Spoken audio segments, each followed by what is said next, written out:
Leaving the boat for a month here in Gulf Harbour. Closed all the seacocks. So just in case a hose comes loose below the waterline or something, the valve is closed. We've left the fresh water pump on because the water maker is going to flush itself with fresh water. So yeah, be safe, Parlay. Let's go to the BVIs. And look at it, it's pouring rain, so we're like trying to cover up our bags so they don't get wet. Brit's in a garbage bag.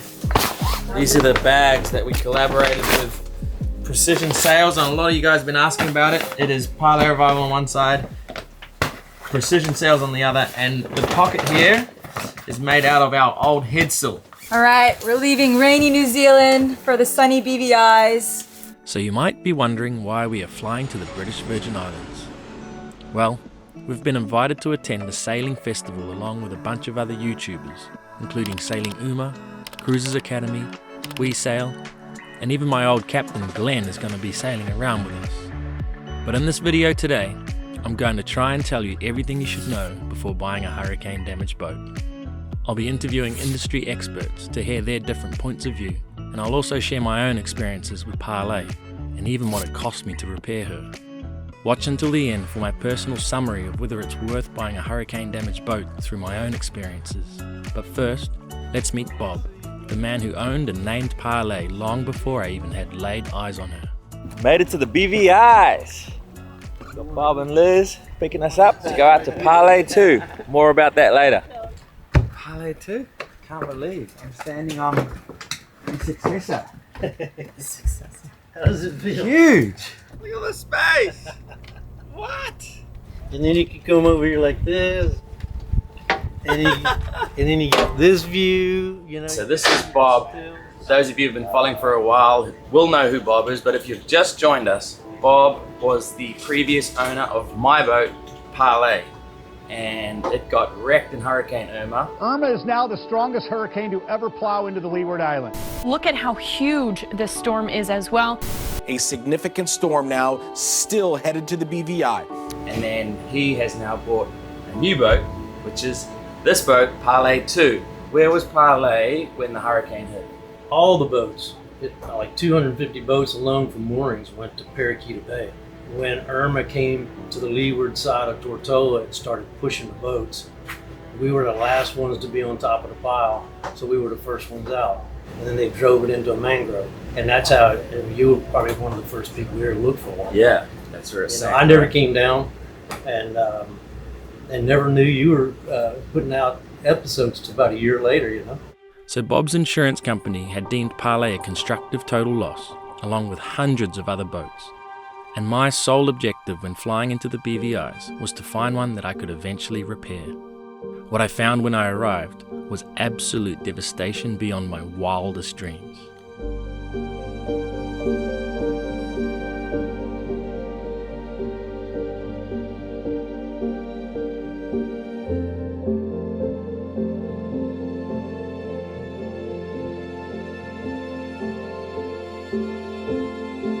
My condolences still go out to the thousands of people whose lives were affected by the storm.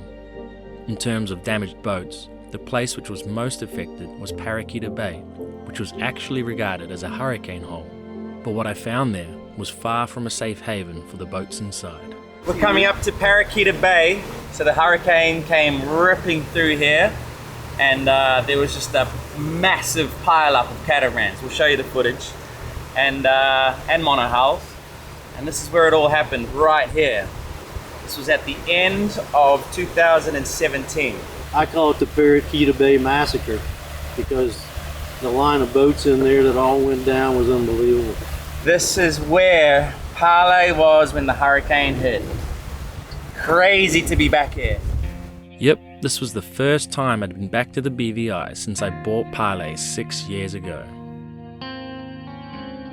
To my surprise, there was still a lot of boats left destroyed and abandoned in Parake Bay. Are these the kind of hurricane damaged boats you want to buy? Absolutely not. After 6 years, these boats will have water damage well beyond repair, and there's a reason why they're still there. But 6 years ago, there were plenty of boats that were salvageable in amongst the pile of boats you see here. But no two boats were the same, and some obviously needed a lot more repairs than others. But the issue I faced was actually finding out who owned these boats. There's no name tags on boats, The insurance companies were too busy to talk to me. Charter companies were in well over their heads with the destruction of pretty much their entire fleets. So I had to find an alternative means of finding out who actually owned these boats before I could even start surveying them. And so there were boats everywhere and they were just piled up on top of each other. It was almost impossible to know who the owners of these boats were. There was only 3 ways that I could think of. Talk to the charter companies, talk to the insurance companies, talk to the salvage company. And the local salvage company here is Husky Salvage.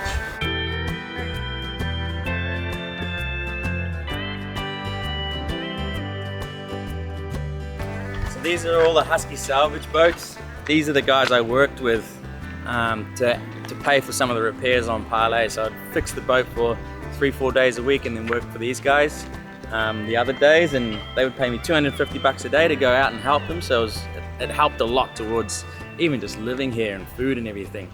All right, we're here with Gilbo. I worked with Gilbo after Hurricane Irma, salvaging sunken boats. This was one of the boats that we used to take out. What was your recollection of Parlay? Like, how did that happen? She was sunk in Parake Bay. All the ones in Parake, we were floating as best we could, Yeah. and running aground up into the mangrove so that they couldn't get too much worse. So then all it would take is just a quick pump out and then go. How many boats do you think you salvaged? Total, we were probably over 500.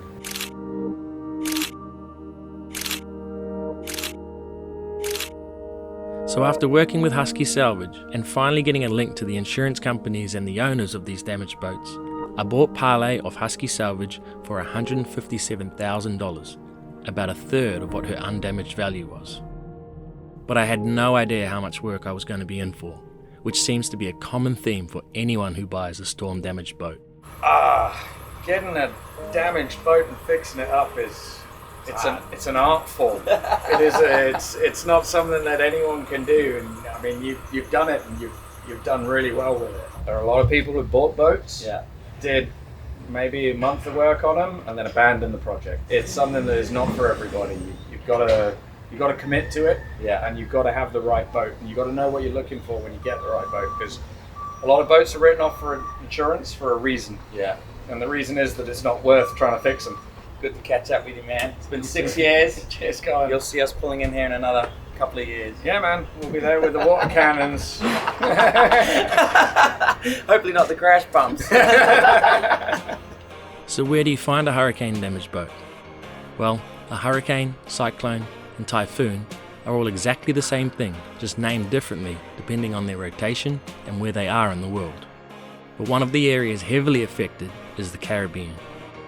This video focuses on the boating aspects of the storms, but again I want to remind you that the communities suffer immensely after a hurricane comes tearing through the islands, which you should be prepared for if you're going to these areas. Lives and businesses are affected, and on my arrival I realized that there wasn't even anywhere for me to stay.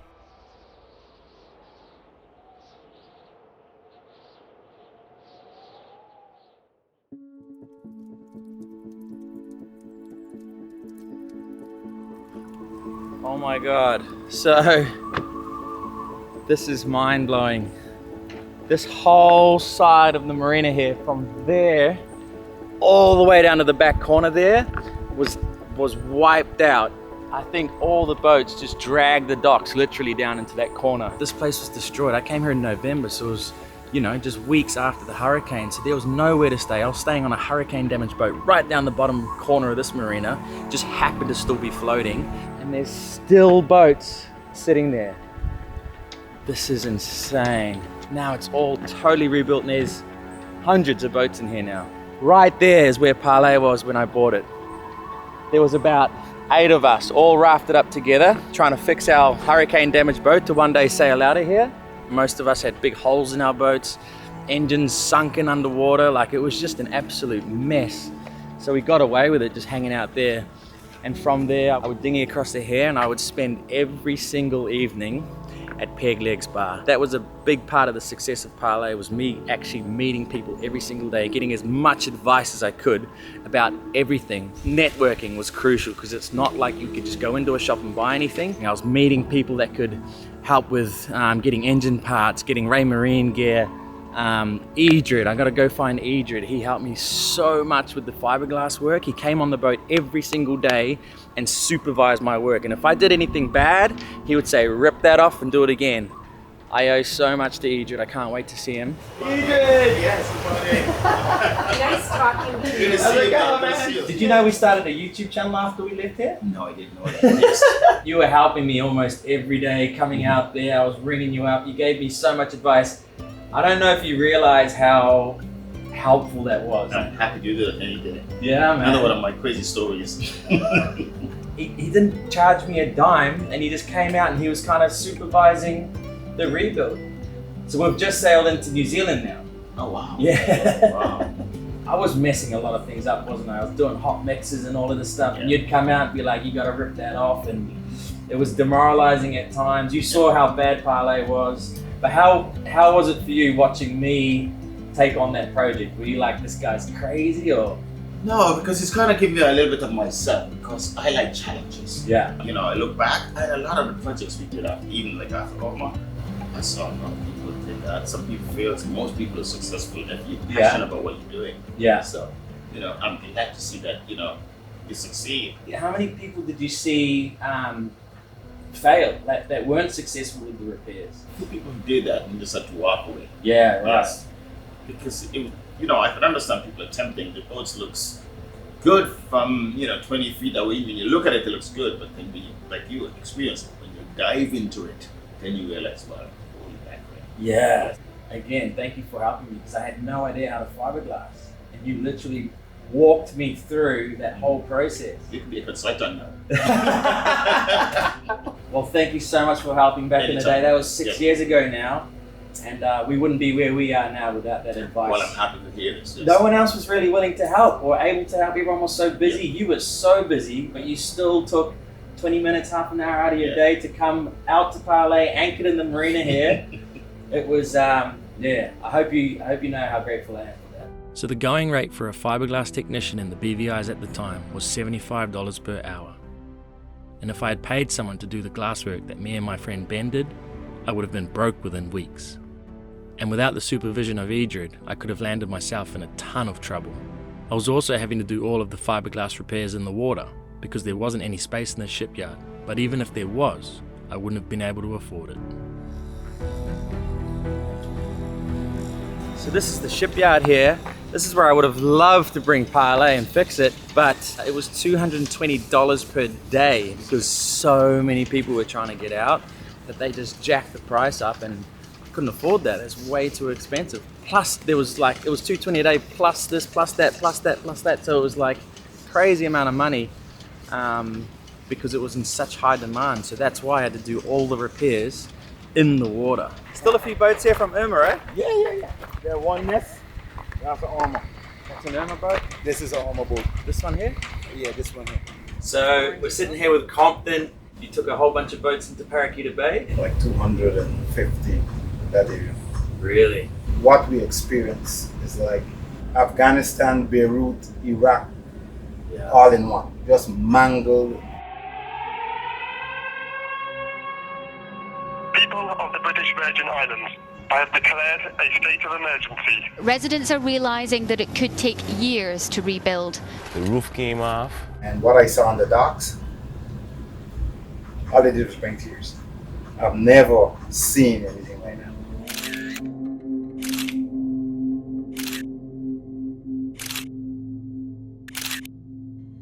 About 75% of the boats in Parake Bay lost the mast. They're rigged, they were bunks with all the wing, everything is bunksing, and they just jump right off the step, bang, hit on the deck, boom. So it's more like an explosion. Going back to Parake Bay, you had so many boats flip. Catamarans, I've never seen a catamaran flipped in a hurricane. I think you may have seen that. We had 3 cats on top of one another. Mm-hmm. How that happened, I want to say. Yeah. So Irma was the worst recorded storm in Atlantic history, and even Compton had never seen anything like it. As he mentioned, so many boats had lost their rigs, so a large motivating factor for me buying Parlay was that she still had hers standing. A new rig for a catamaran the size of Parlay was around $75,000, and several months waiting time, so I felt lucky not to have to deal with that side of things. It was pretty surreal for me to be back here and reminiscing all of the stress and sheer hard work that went into Parlay all those years ago. I've just got this whirlwind of emotions being back here. And I didn't think it would affect me this much, but just seeing all these little things that I was doing. But at least I had some good mates in town to have a laugh with. Hey, he's wearing his Parsival hat. Hey, hello. Hi, YouTube. Hi, YouTube. You excited? Yeah, man. It's the first time you've seen this boat. Yeah. This is Bob's upgrade from my boat. Yeah, right. It's crazy, man. This massive whole thing for me is just so insane to be back here. Yeah. The Sailing Odyssey Festival, which we were in town for, was a week-long charter with 12 big catamarans all sailing around together. First one out. Mine and Jamie's boats were filled with our Patreons, and I was to be skipper of Parlay 2, Bob's 52-foot Lagoon, for the week. After Irma, I had met a lot of people buying hurricane-damaged boats without even knowing how to sail, which I would definitely not recommend. I think it's important to at least know the fundamentals, and what better way to learn than on someone else's boat. Engines are off now. We're sailing. You always keep your hands well away from the winch. Sure. You don't want your hands in here. Okay. And you just get this hand here and you just ease it like that. So we see both of those telltales horizontal. It was so cool to be sailing around the BVIs again. This was the first place we ever went sailing with Parlay, so I had so many fond memories of finally getting her out on the water.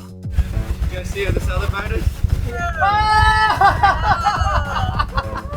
It was also awesome to see so many catamarans out there, which showed that most of the charter companies had finally recovered from losing their fleets back in 2017.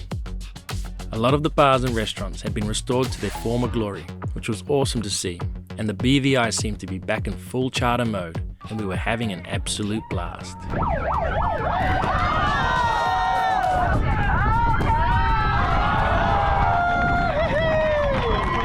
But what would a sailing festival be without a good old-fashioned race?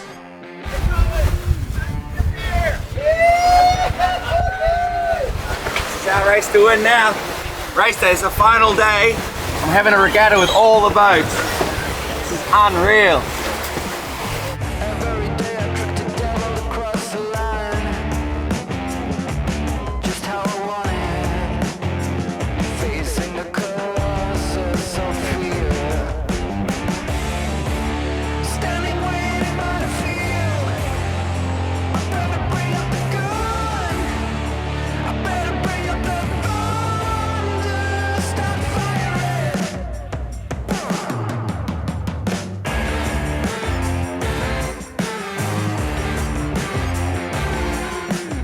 We got We Sail over here.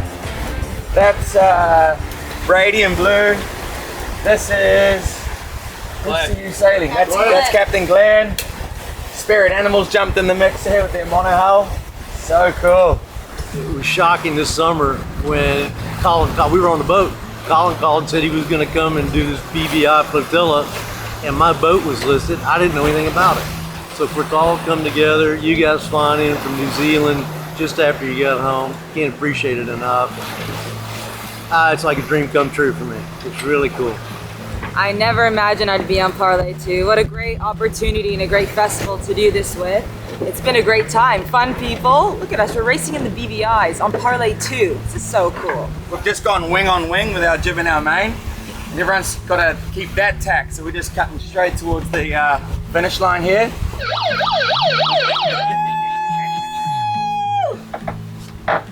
We won. But it was close. That's Laura Decker behind us. She has the world record for youngest person, not even female, just person, to circumnavigate the world. I think she did it when she was 14. So it had been 6 long years since I'd originally bought Parlay back here in Tortola, and Ben and I had ground fiberglass for 5 months before being able to take her out for the first sail. Finally! We then went to Guatemala and did another 7 months fiberglass and Jeffcoat work. Later, we went to Panama and found broken bulkheads on the boat. Here it is. Which took another year to diagnose and repair, which is now known to be a design flaw. But why would I have put myself through that? Was it worth it? What does it feel like to have lived on a boat even just for 1 week? There's everyone! Oh, it's been an awesome trip. Nice to be on Parlay too, a different experience than being on Parlay. It was one of the best times I have ever had. I just love being able to get out and sail with people that knew what they were doing and actually get an idea of how to do it. I'm in love with all of us. Like, we're such a family after this week. It was so cool sailing around. It was so cool meeting the Parlay crew. No, happy to be a part of the experience. It was wonderful. One of the best weeks of my life. It exceeded expectations. We made great friends. We're basically family now. This has been one of the greatest vacations I've ever had in my life. Everybody I met here was super cool. All the captains were great. Parlay creamed everybody every race, so it got a little tiring, but you know, not that tiring. We're gonna get a tour of a Bali 5.4. I guess that means it's 54 feet. Yeah, look at Glenn, he's just sitting there with a couple of bottles of Bailey. Te amo. Te amo. Colin. Is that Gary? Ian, you're sitting here all alone, you got two bottles of Baileys. These are all mine, dude. Those are all mine. How was your week? It's hectic. Yeah. Crazy. Would you do it again? Good. Yeah, 100%. So you've heard from my crew, and Dan and Kika's crew were equally as pumped about their week, and I don't blame them after being on a boat like this. I haven't done enough research to have an opinion on the build quality of the Bali catamarans, but in terms of living space and comfort, she seems pretty well thought out. And the captain seemed pretty happy with how she performed. Yeah, nice of boat. course. Cheers, brother. Cheers. A lot of people also ask me whether other lagoons like Bob's have bulkhead issues. And again, my experience is pretty limited to the Lagoon 450 only. But as with all these big production catamarans, there is absolutely no shortage of space, with Bob's boat having 6 cabins and 2 crew cabins up forward. Not bad, and this is just one of 6 cabins. So, plus the 2 crew cabins up in the bow, so much more space. Yeah, man. Oh man, it's been great. Can't wait to see you home. Kind of been easy watching you drive your boat around. No, it's been perfect. The hard part is when you let me take it over for like 2 tries. And just like that, our week had come to an end, but we still haven't answered the golden question: was it worth it buying a hurricane-damaged catamaran? So we took a quick drive into the hills of Tortola to catch up with my good friend Bobo, who works at BVI Yacht Sales. Cheers, brother. Yeah, man. We're back. So this is Bobo. Bobo was my second friend in the BVIs. My first friend was Gary, who was the owner of BVI Yacht Sales, and I was going crazy looking for these boats, and it was driving me a bit nuts. So I asked Gary, "Does anyone surf on the island?" And he said, "I got the perfect guy," and he sent me over the hill, right down here, to Bobo's house. Yeah, that's how we became buddies, and then just got Parlay, and we're freaking, next thing I know, I'm helping them pull engines and hanging out and many beers and many good times, and so. You guys might be noticing that if you buy a hurricane damaged boat, you can't get it fixed, you can't do these repairs in a place like this without some help. You can't do it on your own. Yeah, it takes a village, man. Unless you want to pay a ton of money for a service to do it, which at that time, there wasn't even everyone was so busy. I don't even think you could have paid someone to do what you needed to do. Nah, man. You had to do it yourself. But when it came down to grinding, that's when I immediately was busy. I had things I had to be present for. So. But stoked to see how far this guy's come. And how far Parlay has gone. Yeah, boy. Literally. Cheers, man.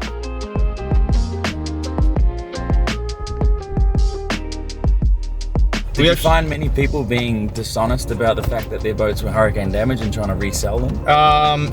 Every boat's got its own story, and when I list a boat, I'm very adamant about getting any and all damage history. Especially being here in the BVI after Irma, people are very wary about buying boats. They're very cautious about hurricane damage, and just because a boat's hurricane damaged doesn't mean it was a total write-off, or doesn't mean even if it was a total write-off, it may not be the end of the world. I think you raised a good point, because Parlay was a constructive total loss, and it needed a ton of work. But there were other boats, more than you knew initially too. 1,000 times more. Yeah. But there were other boats on the market that lost their rig and had a big hole in the side. And to sell a boat like that, you have to motivate. In that condition, you have to motivate a buyer to take on the project. So, you can usually get a boat for a good deal. So what constitutes a good deal? Like I said, I bought Parlay for $157,000. I've since put in another $80,000 in parts and materials to repair her. But this does include the $30,000 it cost me to repair her bulkheads, which we now know is not just limited to hurricane-damaged Lagoon 450s. Me and my friends have dedicated 18 months of work full time to get her to where she is now, which is not accounted for in the numbers just mentioned. So here's how I would answer that golden question. Was it worth it for me to buy a hurricane-damaged catamaran? Absolutely. I now own a boat worth roughly $500,000, which I wouldn't have been able to afford otherwise. But does this apply to anyone looking to buy a storm-damaged boat? Definitely not. You got to commit to it, and you've got to have the right boat, and you've got to know what you're looking for when you get the right boat, because a lot of boats are written off for insurance for a reason, and the reason is that it's not worth trying to fix them. What we found with Parlay is that what appeared to be surface level damage turned into major repairs down to the core of the boat. So I would urge anyone to be extremely wary of any boats that have been submerged for an extended period of time. I'm, very adamant about getting any and all damage history. There are also some sharks out there who are not disclosing the extent of the damage to some of these boats. So be sure to get the boat surveyed if you are not proficient in boat repairs. You can't see a crack, but then when come and you start songing tests and you see this crack, now this is not only here, it's all the way down there, and it's like, whoa. Lastly, if you think that the repairs are going to be X amount, double it, and you may be in the ballpark. I'd done 10 years as chief engineer on a super yacht by the time I bought Parlay, which held me in good stead for all the mechanical and electrical repairs, but it was through getting trained by legends like Eldrid that got me through all the fiberglass work. And you'd come out and be like, you got to rip that off, and it was demoralizing at times. You saw how bad Parlay was. So don't be afraid to seek help to avoid major setbacks. If you have assessed everything and you still feel 100% confident you can pull it off, then back yourself and never give up. Because 20 years from now, you'll be more disappointed by the things you didn't do than by the things you did. So what are you waiting for?